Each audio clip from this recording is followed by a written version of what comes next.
You are now tuning in to the Going North podcast with your host, best-selling author, professional speaker, and member of the John Maxwell team, Dominic Dom Brightman. And every Monday and Thursday, we're going to hear the voice of a different author sharing their gifts, stories, and expertise to help you charge forward in life. Now let's get on with the show.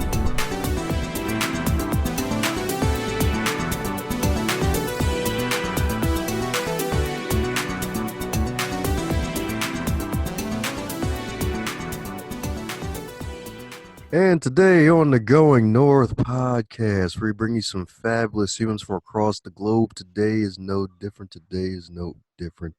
Because we got another fabulous author in his house, but the fiction section continues, baby. Because this podcast is known for a bunch of nonfiction authors who write some good stuff, but it's starting to get into the creative age with some folks with some great fiction material coming on the show, baby. Some great fiction authors, baby. Because this author right here originally wanted to be an actor, but sadly he never made it to the big screen or small screen, heck, even a local play. But instead he became something else, a creator of worlds, a purveyor of stories infused with magic and might. In short, a writer.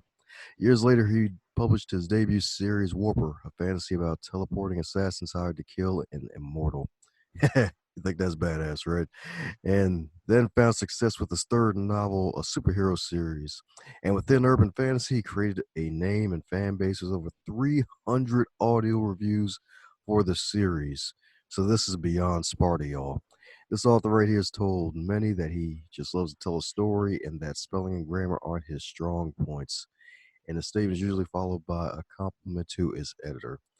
This wonderful author right here is a lover of video games, a lifter of weights, and a pizza aficionado that currently resides in Raleigh, North Carolina, for those who don't know what the heck that is. So let's give it up for Mr. RT himself, best-selling author, Riley Toon. How are you today, sir? I'm well, and thank you for having me. Fantastic intro. Yes, indeed. Had to big you up, my man, because you're doing some big things, my man. Doing some big things, baby. That's right. Lifting them weights, baby. That's right. Lifting them weights, lifting them tables. From the luxury of my own home right now. Yes, indeed. Somebody's to make like a S. Kelly series called Trapped in the House. Forget the closet.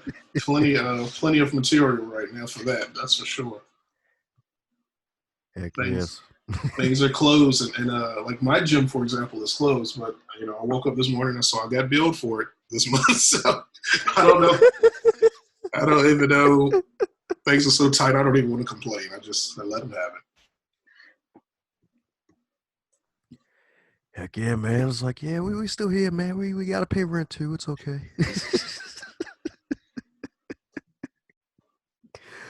Oh, man.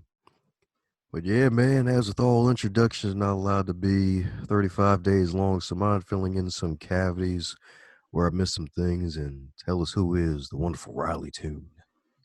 You did real well, but Riley Toon is a grown man of 33, almost 34 years old with a overactive imagination since day one, and found a creative outlet in writing, and it's been real good for me ever since. It's been a long road to get here, but here I am.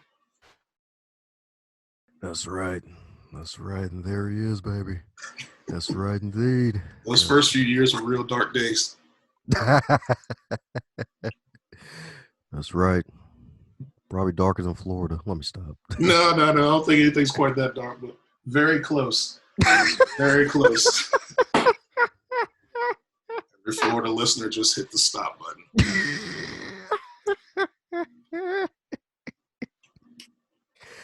Oh, yeah. Straight gold. Yes, indeed, man. But yes, it is an honor indeed, because checked out some of your work, checked out some of your advice for authors. And the beautiful thing about it is right now it's pretty much evergreen at the moment, even though it's kind of inactive. And it's really great to have you on to share some magical knowledge on what helps you become a bestseller, man, because you embody persistence, my man. Yeah, I try to. It's like a little business on the back end. I have a student of mine. We actually just met through a mutual acquaintance, and he wanted to be a writer also. His name is Brandon Martinez. He has a fantastic book coming out any day now, actually. But a year ago, he met me, and we interacted, and he told me he had this book in his mind since like high school, when that's all he had. And I gave him a bunch of little steps, kind of like the steps you see on my YouTube channel, just how to, go from A to Z, and that writing is the fun part. That's the easy part. All of the stuff that comes on the back end, like getting on the list and marketing and being successful and interacting with the readers and listeners. That's where the hard part comes in. Expanding on this one singular idea you have. So it's a process for everyone, man. But I wouldn't trade it for anything. He's going through the harder part now of just like first book is done, so he's ready to write more. And I was like, no, we gotta get this out to the masses now. We got to hit the streets. We got to make some money now. Put in some of that the product and effort from all your time. Oh yeah, you're definitely right about that, man, because that's the thing that a lot of authors or aspiring authors don't know about. It's like, yeah, you think writing's the hard part? Forget that crap. You gotta actually profit from this thing, man. Right. Right, because otherwise you're just a guy spending a lot of time in the office, talking to himself and imagining things.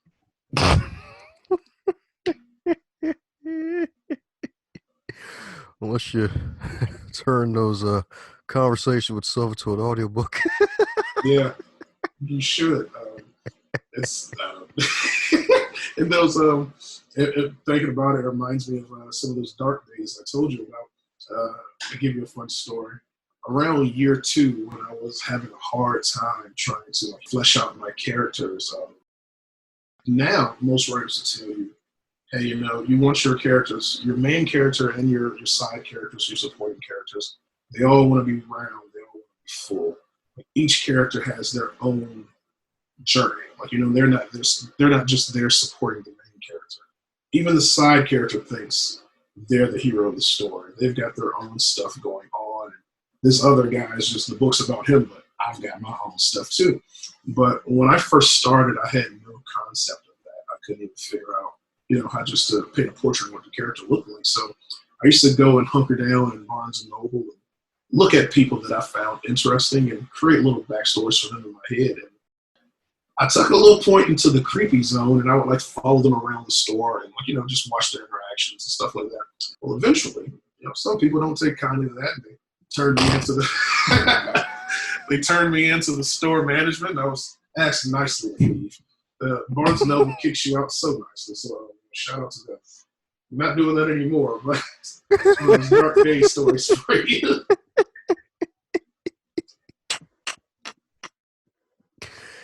Oh god. It's like the inner narrations came out loud, huh? Yes, sir. I've gotten much better at it now. The character creation, not the stalking and puffing. Yes, of course, the character.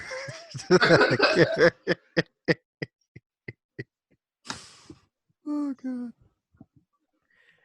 Yeah, and that's so darn sure and so powerful right there, because you're right.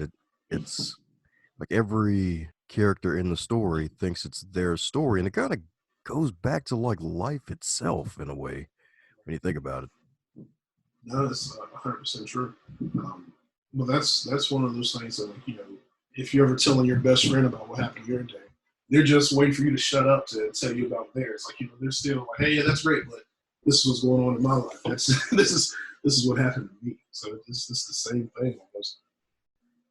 Oh, yes, indeed. Yes, indeed. And that is gold right there, because the eventual goal of mine is to eventually publish a novel. And that tip really stood out to me because it's so true. Because it's like, yeah, there's the main character to the book, to the story, but every side character thinks they're the main character. And that's why a certain standout character usually gets their own series, depending on how well they're received, or heck, even how the author feels.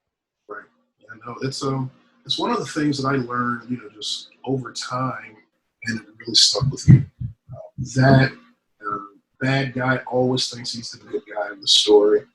That's one of the tips I picked up to to help you feel like your bad guy or your villain or your antagonist has that round feeling other than just being bad for the sake of being bad.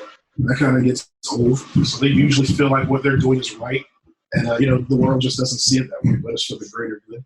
And the other thing I picked up that I feel like every story, for the most part anyway, has pretty much been done. And there's a difference between being cliche and taking a story that's familiar but making it your own. A good example that I like to give is X-Men and Harry Potter. Now, I don't know if you're a fan of either or, but X-Men and Harry Potter, on the surface level, is the exact same story. You hear it all the time. Kids with special abilities, they go to this fancy school. No one knows about it. They have this headmaster or teacher that's like, really proficient in their little world. And the headmaster had a friend or a protege that eventually became the bad guy. And now the students have to, deal with their personal stuff while thwarting the bad guy. Same thing for both stories. It's just told in completely different ways. Oh yeah, because X-Men definitely a fan of that. And when you made that comparison, I'm like, dude, like it's so freaking true. It's like, yeah, some of the names and locations and everything else may be different, but at the Mm-hmm. surface levels, like it's really the same darn skeleton. Mm-hmm. Yeah, and it's a lot of writers I think have the tendency to push themselves in the corner, trying to think of something new, something creative. And every now and again, something does come from that. But it's just like you look at all the dystopian stuff that was when dystopian books were real big, and a whole lot of them are similar. Young female antagonist, the world's going to crap, and now you got to make do with it. The Hunger Games or Battle Royale. yeah, that was one. There's so many, and the name is escaping me, but they Divergent. That's what it was. All very similar, just different little plots and twists. You'll see it a lot for TV shows too. Yes, indeed. And it kind of goes to the fact that humans really don't like change when you think about it. That's kind of why we kind of like the same things, even though folks may think it may be different. It's really just the same thing. It's like different skeleton, but I mean, same skeleton, but with different skin in a way. Yeah, 100%. Yes, indeed. Yes, indeed. So my man was able to take the magic of putting pen to paper and making characters come to life. And my man was able to get over 300 audio reviews. And actually, what's very interesting about your strategy, I noticed, is that a lot of your sales came from audio and you focused more on the audio to build up the sales for the physical copies, man. So how did that all come about? Well, it was all actually just, I don't want to say luck of the draw, but you kind of fall into a section where whatever you're writing may or may not be trendy. So, for example, like when Harry Potter was out, witches and magic was very trendy. Same thing happened for Twilight. That was when vampires were just popping up all over the place. Even 50 Shades of Grey, that type of writing was really, really popular at that time. And when I wrote my first two books, I tried to do high fantasy, and high fantasy is one of those ones that's always, almost always in. Sometimes it's stronger than others, but it's usually, just hovering right around there. And the books did okay. Audiobooks did okay-ish. And I've been a fan of superheroes for a really long time. And when I decided to write my superhero series, it was right around the time when Marvel was just like taking off. Like all the Marvel movies were very, very popular. It was bringing a lot of attention to the superhero world. There were movies, TV shows on Netflix, all that good stuff. And I think that was a large portion of why Paragon kind of took off the way it did. It happened so fast, almost overnight, that I thought there was something wrong with the algorithm because I wasn't expecting such high numbers sales-wise in such a short amount of time. And so after I saw that, I realized just bare bones of it financially, you make a lot more in audiobooks than you do in ebooks or physical books. And a lot of the writers I interact with online, they do the physical, they do the hard copies, they do the soft paperback, and they do the ebooks. but they don't actually do the audiobooks, and it kind of baffles me. It is more expensive up front, but if you just get one audiobook that does really well, it will almost always pay for everything else in regards to publication of your books. So when I realized that those were doing a little bit better, I kind of tried to position my marketing strategy around the books that sold well. The bad part about this world we live in, a lot of people will read and listen to your stuff, but they will not leave the reviews. For every review you see online, it's almost the result of 10 people listening. So that's what I usually try to expect. For every 8 to 10 people, you might get one review. But once I saw that that book was doing well, I kind of tried to show that like on my social platforms. And as you see that, you see a lot of the reviews. A lot of people, they're still kind of old school, so they don't listen, but they will still read. And as those reviews got higher, you would see more and more people purchasing the physical copies. And I also do a lot of free giveaways because in the grand scheme, you're only making like 70 cents per ebook. So I don't mind giving those out for free just to create a little bit of traction. So I run free marketing campaigns almost as much as I can run them, maybe every 2 to 3 months. But it never fails. As audiobook sales go up, you hit a good marketing campaign, and then the ebooks, the physical books will follow. I need to be better with checking on sales for physical and ebooks, but I usually don't. That's one of the banes of my existence and the wrench in my whole little production. Hey, it's all good. We all got those blind spots, and just checking sales reports for the blind spots, and that isn't too much of a blind spot that'll get you killed. So you should be all right. Yeah, and some of them I don't check just because it hurts me every time I do. Like for for example, hardback books, right? I personally make almost nothing on hardcover books because I'm an independent, like I'm indie published, so I'm self-published, call what you want, and I pretty much just do the hardbacks for like if I want them for myself, family, friends, you get a couple people who want to purchase them in general, or if I take them to like a book signing or something like that. But once it's all said and done, the way everything works on the back end with hardcover books, I use a company called Ingram Smart, and they publish on demand. So if you walk into a Barnes and Noble and say, "Hi, I want Paragon by Riley Toon, but I want it in hardcover," they may not have it on the shelf, but they can get it ordered. But if I have the book marked at like $20, I have to put it on discount for the bookstores. So it might be $20, but they may purchase it at 13. Right? They may purchase it at 13 and then turn around and sell it for whatever they want to sell it at. But it also takes maybe about $12.50 to make that book. So even though it looks like it's $20 and I've set it up for $20, after you include the discount that they get to get it to the store so they can make a profit, and you include the amount of money it takes to actually create that book, once it's all said and done, I only get a check for 50 cents. So it looks fancy because it's a hardback book. It looks really nice when you hold it. But I make the least amount of money on the one that actually might cost the most, considering how audio was purchased. So when I see that, I'm like, ugh, I don't even check it because I don't even check it. So one day I got an alert they send you these little alerts for your how much you make if you want to check it out. And so one day I checked it and I saw I had like $7 coming to me from hard book sales. And I was like, holy cow, what happened? Because $7 is a lot of hardcover books when you only get 50 cents a piece. So for me anyway, it was a good month. I don't know what happened. There you go. You buy yourself a king size candy bar with that money. Yeah.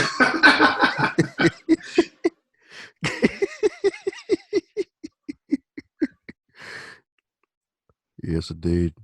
Funny enough, that was that was like my joking sales pitch for my book when it was 99 cents. My second one, like, yep.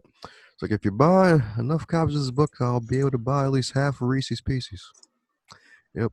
Yeah, no, you're right. Like, all right. It's like, help out a brother. Let me stop.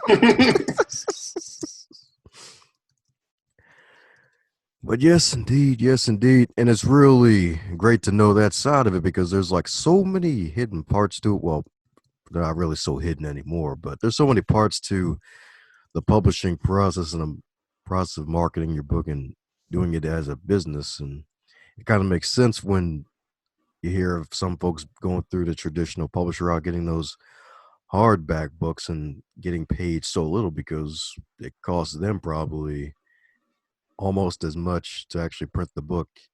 And that's why the authors themselves get so little pennies. That's why they're on these book tours and having to do all this marketing because man, Hmm. we gotta get some money out of this thing. We You're gotta get some right. money back. It's one of the little parts of the industry that it's not really marketed or advertised as much, and so you don't really realize it until you get in there. Because when you first start, well, it was like this for me anyway. I was like, man, I'm going to do this, I'm going to do that. I want merch, I want hardcover books, I want to sign some stuff. Like, I had these big ambitions, and then I was like, what? This is what I get? No, hardback book is just for requests only. So it was that kind of thing. It was a gentle slap in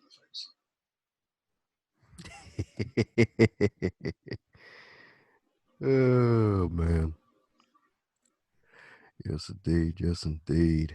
Well, that's powerful right there. That's powerful right there.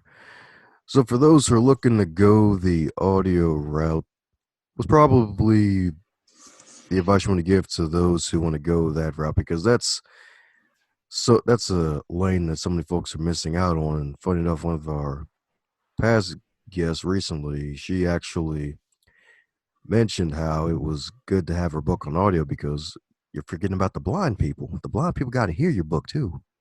That's a good point. That's a very good point. I actually didn't consider that, but you're right.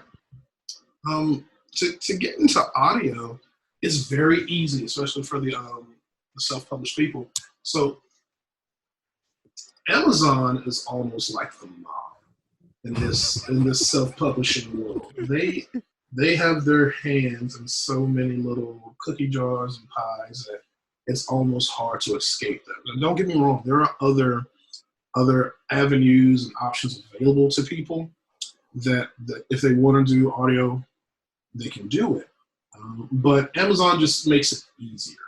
And that's why it almost seems like they're the only act in town. So there's a website called acx.com, and that's their audio version of Amazon, on the Amazon publishing branch.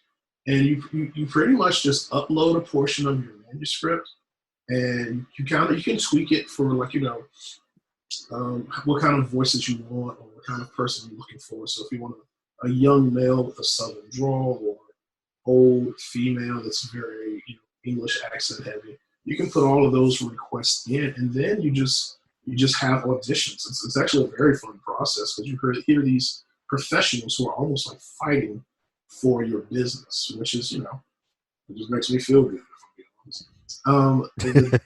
The downside is that the first one you hear, especially if this is your first time, so this is my advice for writers who are going to be doing the audiobook thing.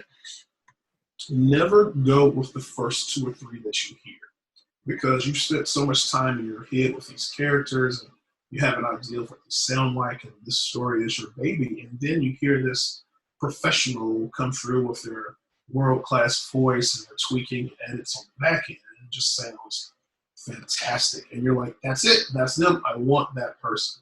But then the next person comes on and they sound equally as good. So, you want to usually try to wait till you have a good 10 auditions before you can really gauge who you want.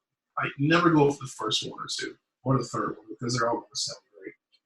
But once you do all that and you accept a person, then you determine how you want to pay them. And pay them, you can either pay them a flat fee up front, or you can split the proceeds with them, or the profits. And once again, that all depends on the caliber of your work, how your pockets are, things like that. When I did my first book, I paid up front. And I didn't really make as much money with that first book. And then so when Paragon came along, I thought to myself, you know what? Maybe I could split the profits. And if I don't make that much, no, it's not a lot of money out of my pocket. And so that's what we decided to do. And then, of course, because my luck sucks from time to time, Paragon did very well. And while I'm supremely thankful that the book did so well, my audio guy At the very most, if I would have just paid him up front, he would have made maybe $900, $1,000 if I'm rounding up. But because I split the proceeds with him, he's made several grand off of me because we decided to split the profits, and that several grand is after Amazon, the model, takes their cut. So Amazon takes their cut, and then they give me what's left, and then I split that with my voice talent. So that's just something to be mindful of. Also, I get it. A lot of writers don't have a lot of money coming into this up front. $1,000 is a hefty price tag. You can find it for cheaper, but audio is definitely one of those aspects that you get what you pay for. So sometimes it is nicer if you could find a person who can work with you. A pro tip for my writer friends out there: if you're writing a book and you want to do audio for it, if you know it's going to be a series, pitch that to the voice guy. Be like, hey, I understand you charge XYZ per hour, but I don't have that. I have this, and we can set it up that every book in the series, you can be the voice person too. You don't have to worry about auditions later. It keeps a little bit more money coming into your pocket, and it just, it gives them a little incentive to work with you. Plus, listeners hate when a voice changes. I've heard that several times. They fall in love with the voice in book one, and in book two, you have this other schmuck. And you're like, well, what the heck just happened? So, there's a lot of little things to look for when you do audio, but a lot of it is pretty great. Amazon is really good about it. Amazon helps you with marketing. They give you free codes that they're free to you, free for the listener, but you still get paid for it as if they purchased it straight up. So there's a lot of pros. The only con to audiobook that I can think of that people should be mindful of is that you do not get to set the price of your audiobook. Not with Amazon. So if sales are doing good and they're doing great, you'll still hover around the $19 or $24, $25 range. If sales are kind of sucky, they may drop it down to $10. They may randomly put it on a sale or something like that, and it's kind of out of your hands. Also, you get paid 3 different ways, which can be kind of complicated to keep up with. So, for example, if a person uses an Audible credit for that $14.99 monthly fee, I believe, you get paid one amount. If they buy it straight up without using a credit and they're not a member of audible.com, you get another amount. And if they are a member of audible.com, but they use their own money and not a credit, you get a third amount. And the fourth amount, which is one I always forget about, if a person signs up to audible.com and your book is the first one that they purchase, you get another amount. So when you have all of those amounts rolling around, and if you have a really good month and you move 300 books in a month, it can be kind of tricky to keep up with how you're getting paid. They send you an invoice at the end, but you have to do a lot of calculations, and you pretty much just have to take their word for it. So that's the only real big downsides that I can think about. But I still recommend it highly to anybody who's in the writing world. At least look into it. You'll make a fantastic amount of money, and you'll interact with a lot of people that way. I've had more conversations with listeners than I have by far with readers, because if they really like your story, they'll track you down. I've had people find me on Twitter, find me on YouTube. They've emailed me and just told me, like, hey, I really enjoyed the story. If you want to do a fan cast, this is who I think would be good for this person. So it's really good. So those I would definitely recommend it. It just takes time. Yes, indeed, it does take time, and you're definitely right. Amazon is like the mob, man, because I was so disappointed when I did my audiobook for my first book, and I was looking for the button where I could set my price, and it wasn't there. Yeah, no, they tell you what they think it's worth, and it's an eye opener. I'll tell you that. Especially if you see another book that's similar to yours that may not be doing as well. You're like, well, why is this book $6 more? What's this? It's that kind of thing. So, you just go with the flow. If you have questions, you can message them and stuff. You know how it goes, but they're very helpful. It's just it would be nice to tweak your your own prices, because what's good for me may be what they consider slow sales. So I may get dropped from $23 to maybe 10, even though I feel like I'm moving a good amount of product. So it does take a little bit of power from you, but they give you so many more options that it almost makes up for it. Also, something else I forgot to mention to the listeners out there: if you do the portion where if you want to get paid, but you're splitting the revenue, I do believe that's not forever. It's not like an eternity type thing. I think it's for maybe 5 years, 7 years, something like that. I mean, that's long. It's a long time, but it's not forever. So it's just something to keep in the back of your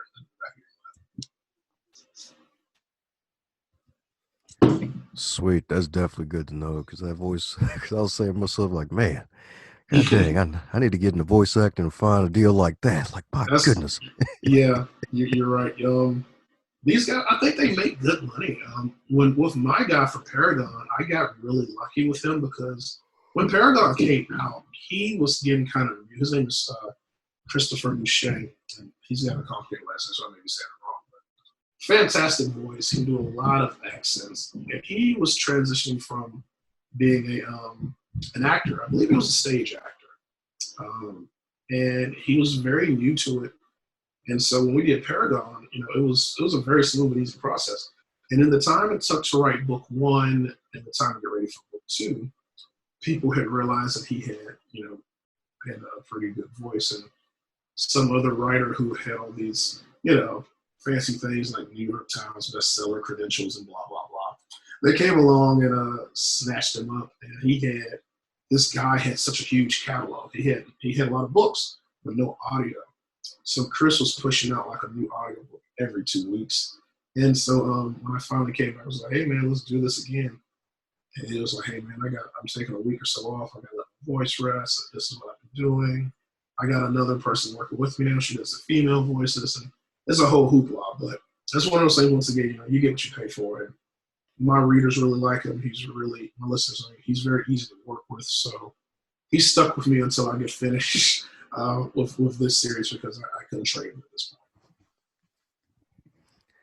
There you go. He's got that franchise tag, baby. That's what I'm talking about. That's right, indeed. That's right, indeed. He's like, you ain't going nowhere, buddy. No. No, not with that royalty split. Like, hey, yeah, I remember you. I remember you. No, that's exactly the conversation we had because I asked him for book two. I said, hey man, do you have a marketing plan that you like? Because if you're newer to it or you're looking for a guy, I usually tell people, find someone that has a decent social media following if you can, and if you can afford them, because they can advertise to their followers that, hey, this is the new thing I'm doing. Make sure you pick it up and check it out. And so I asked Chris, I said, hey man, do you have a marketing scheme or anything you want to run by me? Because it's you and another person working on it now. We can put our minds together and come up with something.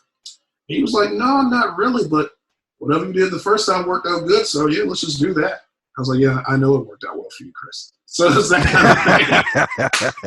of thing. Yes, indeed. Been feeding my kids for weeks from now. yeah, you're right.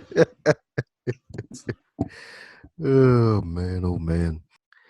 So since this is not your first podcast interview, is there a question you wish folks would ask you more often when you're doing interviews like these? Yeah, the one that I think people don't ask me at all anyway is, what would you say is some advice that you got or something that you learned the hard way in regards to writing that while it was, hard or it sucked, it was really beneficial to you? That's one that I feel like it kind of gets overlooked. And I've heard other podcasts too. It's one of those things that we always talk about the success or, what helped you be successful, that we never really get to learn about, what failure was really beneficial for you. So that's one I like to tell people, throw that out if you can. Beautiful indeed. What would be the nice swift kick in the gut in your writing career that really helped you to get to your successful man?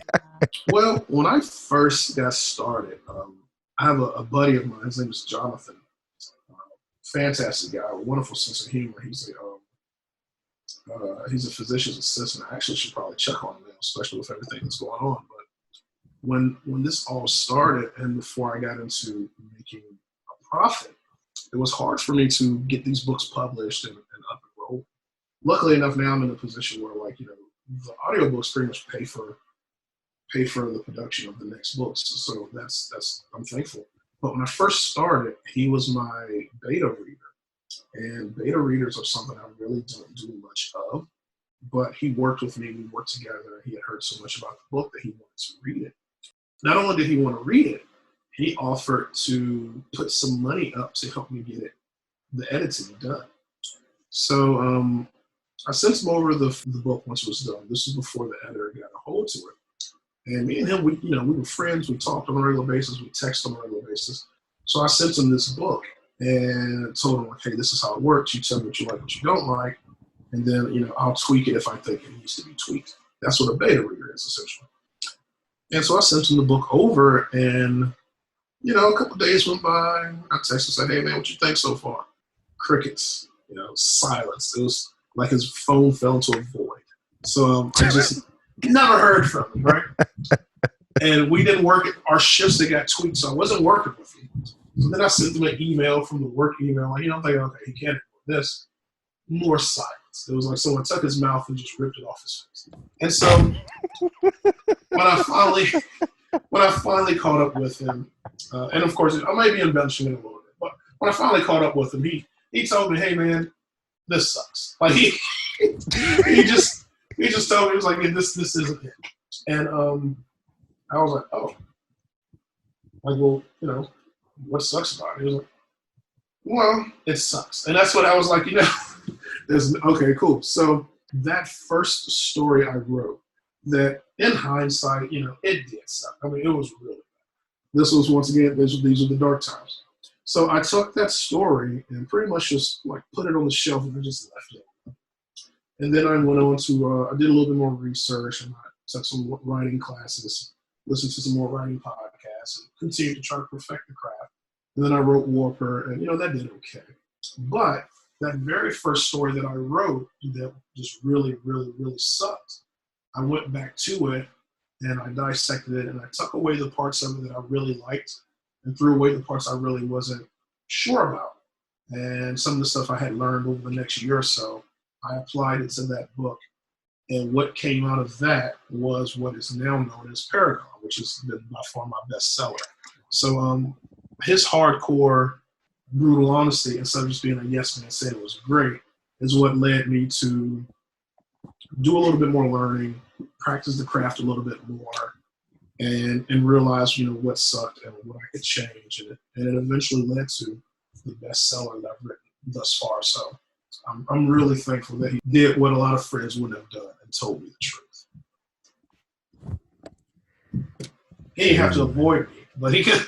But he told me, so that was nice. Yes, indeed. Yes, indeed. And it's so great to have folks like that who are willing to be brutally honest with you, because we all need that. We all need it.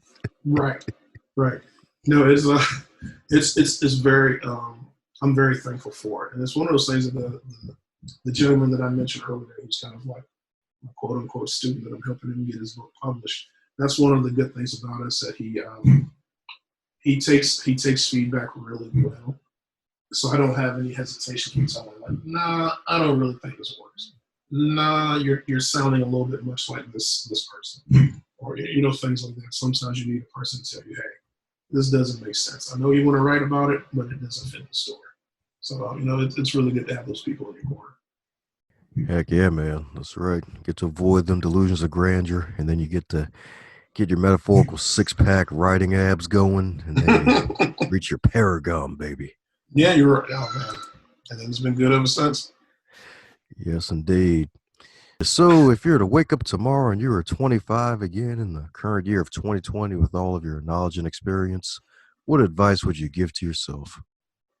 Find a pattern that works for you. And in the dark days, it was really hard to find a method that worked. And I used to beat myself up because I felt like, oh, you're not a writer because you only wrote, 400 words today. And now I realize that, 10 words a day, 2,000 words a day, it's baby steps. And eventually you'll get to that full book. So, find a method that works for you, find a time that works for you, and just carve out 15 minutes, 20 minutes, and just do the best you can. It's easier to do a little bit every day instead of doing a little bit here and a little bit there. So just find a method to the madness and stick with it. Consistency. Oh, yeah, that's what I'm talking about, baby.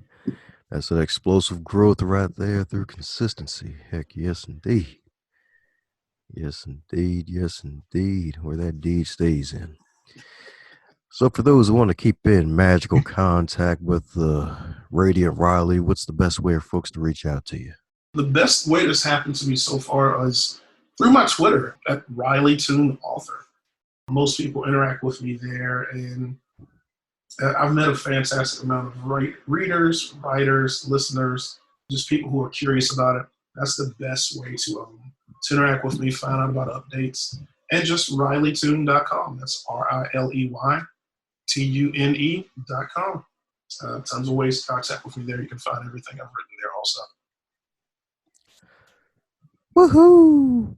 Well, there you have it, folks. Go on out and check out that RileyTune.com, baby. Check out all the stuff that he's doing, his audios, his ebooks, his books, as well as his YouTube channels, delivering more heat from the YouTube channel as well. Get on that magical content train, baby, because if you're writing, this is one, man, you definitely need to listen to, because it's going to give you that nice, good truth that you need, baby. That's right. Yes, indeed. Yes, indeed. So, any parting words for the folks still listening, Riley? Stay consistent, as I mentioned. Keep at it. Don't feel like you have to create some genre-bending, mind-exploding style story. You can take a little bit of the norm and take another little bit of the norm, mix it together, and have your own unique blend of the story you want to write. And, just find your voice and keep working at it. A little bit every day goes a long way. Hey there, buddy. Looks like you made it to the end of this episode. Since you made it to the end of this episode, do both of us a favor and stop being greedy. Stop it right now and share this episode with your friends and your fellow podcast lovers, especially those who have book clubs and want to listen to the authors who write some amazing books. Be sure to check out the rest of the backlog too while you're at it, and share all those too.